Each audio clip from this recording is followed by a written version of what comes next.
Mbote na bino bandeko eza wanga mama Henriette Kilumbu Shembo na telemi isusu pona ilubu na biso ya ngulu ne saki bino ngulu akotumba bomona kine bandende tochaki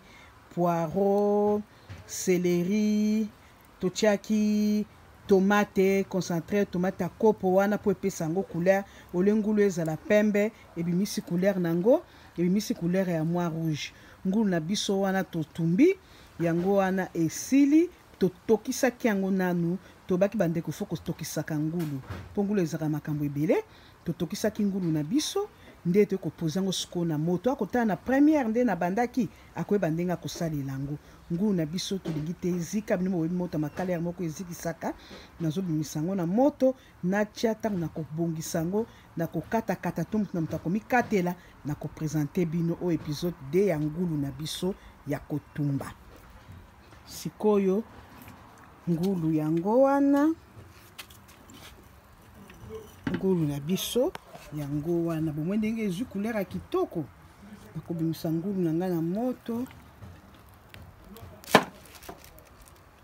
nakobimisa ngulu na ngai na moto na présente bino yango nde moko bomoni ndenge ngulu na biso ezobela ngulu na biso yango wana bamama bandeko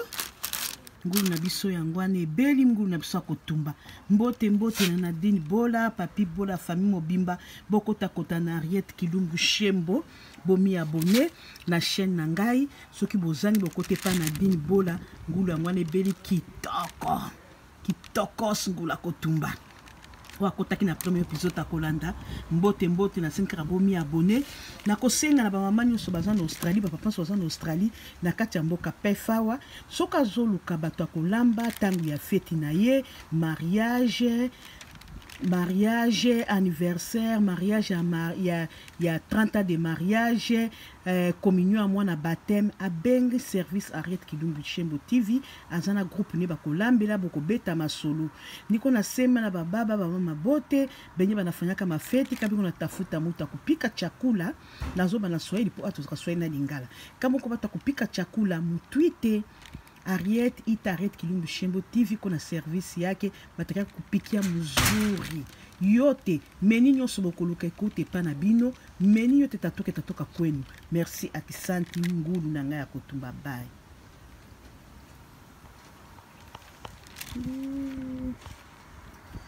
yango wana ngulu na biso ya kotumba